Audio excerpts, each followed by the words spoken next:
तीन फोर्सेस है, तीन जो हमारे कंपोनेंट है उस पर इन्होंने स्टडी करके हमें बताया अगर सर्कल के अंदर हमारी कोई कंपोनेंट की वैल्यू आती है तो वो होता है हमारा सोल्यूबल, उसके बाहर गई तो नॉट सोल्यूबल, सर्कल पे आया तो पार्शियली सोल्यूबल।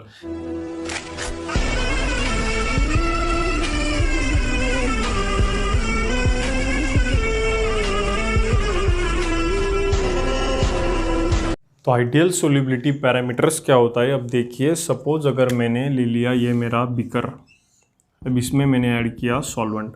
अब ये सॉल्वेंट कैसा है, ये मुझे सॉल्वेंट कौन सा है ये मुझे पता नहीं है। ये मैंने लिया सोल्यूट, अब ये सोल्यूट भी कौन सा है ये भी मुझे पता नहीं है।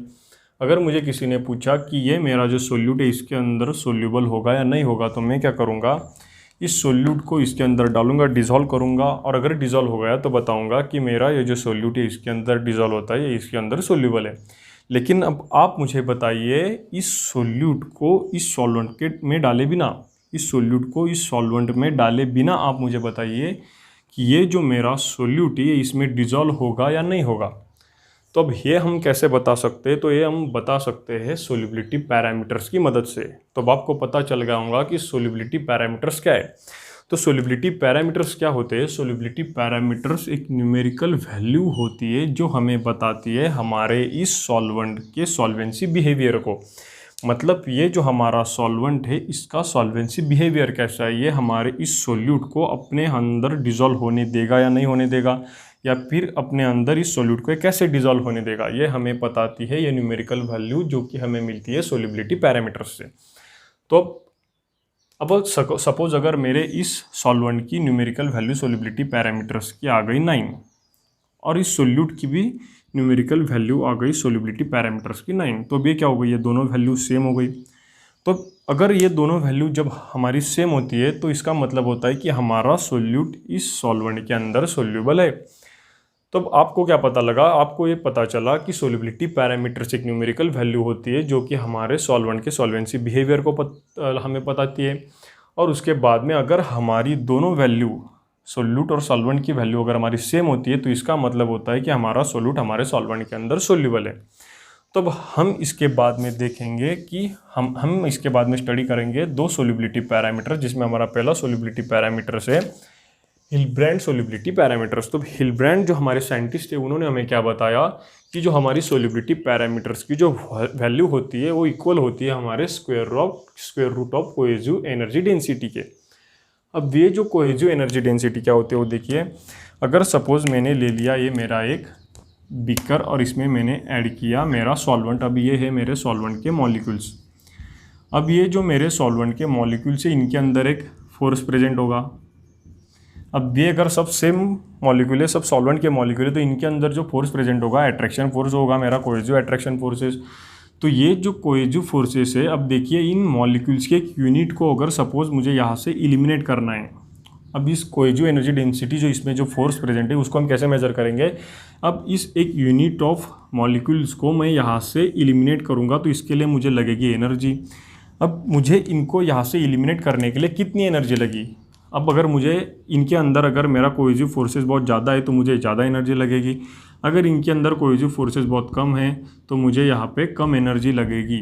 इसका मतलब मेरी कोहेसिव एनर्जी इक्वल होती है, मेरी इनके अंदर जो कोहेसिव एनर्जी है वो एनर्जी मेरी इक्वल होती है जितनी एनर्जी मुझे इनको यहाँ से इलिमिनेट करने में, यहाँ से इनको बाहर निकालने में लगती है।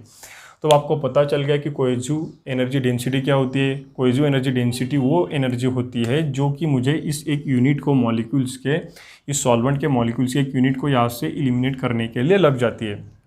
तो अब देखिए हम इस कोहेसिव एनर्जी डेंसिटी की वैल्यू कैसे निकालेंगे, तो उसके लिए हमें हिल्सब्रैंड सोल्यूबिलिटी पैरामीटर्स में एक फार्मूला मिला जो हमें साइंटिस्ट हिल्सब्रैंड ने दिया।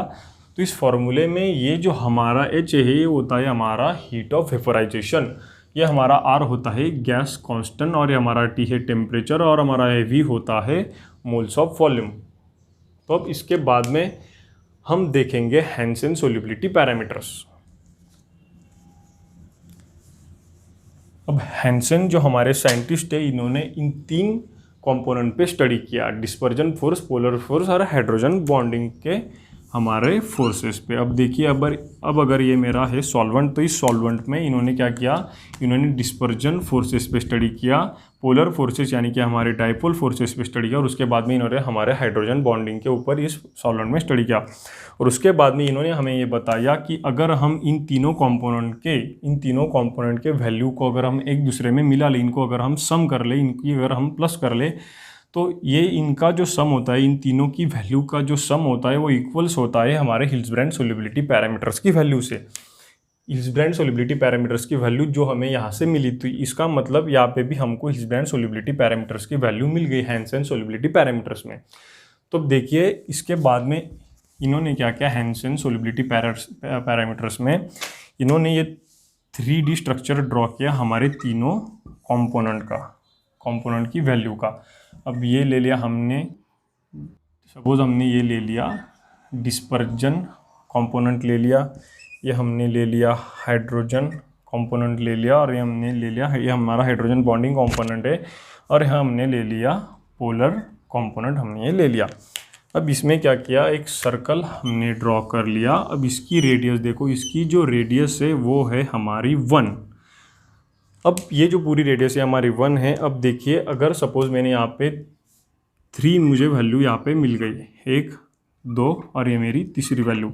अब जो मेरे कंपोनेंट की जो वैल्यू मेरे इस सर्कल के अंदर होगी वो हो गए मेरे सोल्यूबल, मतलब जो सर्कल के अंदर हो गए मेरे सोल्यूबल, और जो मेरे सर्कल के ऊपर हो गए मेरे पार्शियली सोल्यूबल, और जो मेरे सर्कल की बाहर होगी, जिनकी वैल्यू मेरे सर्कल के बाहर होगी वो होगी मेरी नॉट सोल्यूबल। तो अब देखिए ये जो इस कंपोनेंट की वैल्यू है ये मेरे इस 1 से छोटी है या बड़ी है, ये जो मेरी वैल्यू है इस r की, इस r की जो वैल्यू है वो मेरी इस पूरे 1 से छोटी है। तो अब यहाँ पे देखिए ये जो आ गई मेरी, ये जो मेरी r की वैल्यू है ये क्या है, ये मेरी छोटी है, यहाँ पे 1 मेरा बड़ा है। देखिए ये बड़ा कौन है, यहाँ पे 1 मेरा बड़ा है, ये मेरा 1 बड़ा है, और ये मेरा r जो है ये r मेरा छोटा है, ये मेरा r इस मेरे 1 से छोटा है। तो इसका मतलब ये क्या आ गई, ये आ गई मेरी सर्कल के अंदर, इसीलिए ये मेरी है सोल्यूबल। अब इसके बाद आप देखिए जो मेरी वैल्यू सर्कल के ऊपर आती है, अब देखिए ये जो मेरी पूरी रेडियस है ये क्या है, मेरी 1 है। अब ये पूरी इसकी पूरी सेम है, ये भी 1 1 1 1 1 1 1, और ये मेरी आ गई सर्कल के ऊपर, यानी कि ये भी है मेरी इज इक्वल टू 1।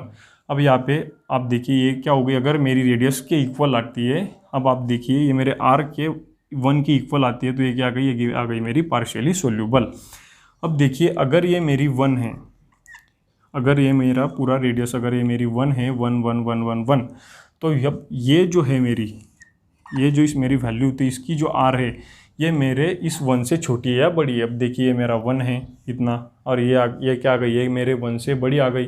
तो अब यहाँ पे देखिए मतलब इस मेरे सर्कल के बाहर है। अब आप देखिए यहाँ पे ये जो मेरा r है ये मेरा r बड़ा है, देखिए ये जो मेरा r है ये मेरा पूरा का पूरा r मेरा बड़ा है इस मेरे 1 से। तो अब देखिए यहाँ पे ये जो मेरा 1 है ये छोटा रह गया, इसका मतलब 1 छोटा है और ये r बड़ा है, इसका मतलब ये सर्कल के बाहर जा रहा है, इसीलिए सर्कल के बाहर इसलिए मेरी आती है नॉट सोल्यूबल। अब आपको इसमें क्या पता चला, आपको पता चला कि ये जो हमारा सोल्युबिलिटी पैरामीटर्स, इसका मतलब होता है कि न्यूमेरिकल वैल्यू जो हमें बताती है सॉल्वेंट के सॉल्वेंसी बिहेवियर को, अगर दोनों सेम आती है तो तो हमारा सोल्यूट सॉल्वेंट के अंदर सोल्यूबल हो जाता है। और उसके बाद में हमने देखा हिल्सब्रैंड सोल्युबिलिटी पैरामीटर्स, जिसके अंदर हमने देखी कोएजिव एनर्जी डेंसिटी, और हमें ये जो वैल्यू होती है ये मिलती है इस फार्मूला से। और उसके बाद में हमने देखा हैंसन सोल्युबिलिटी पैरामीटर्स। अब इसमें ये जो हमारे तीन फोर्सेस है, तीन जो हमारे कंपोनेंट है, उस पर इन्होंने स्टडी करके हमें बताया अगर सर्कल के अंदर हमारी कोई कंपोनेंट की वैल्यू आती है तो होता है हमारा सोल्यूबल, उसके बाहर गई तो नॉट सोल्यूबल, सर्कल पे आया तो पार्शियली सोल्यूबल। तो ये हो गया हमारा पूरा आइडियल सोल्यूबल पैरामीटर।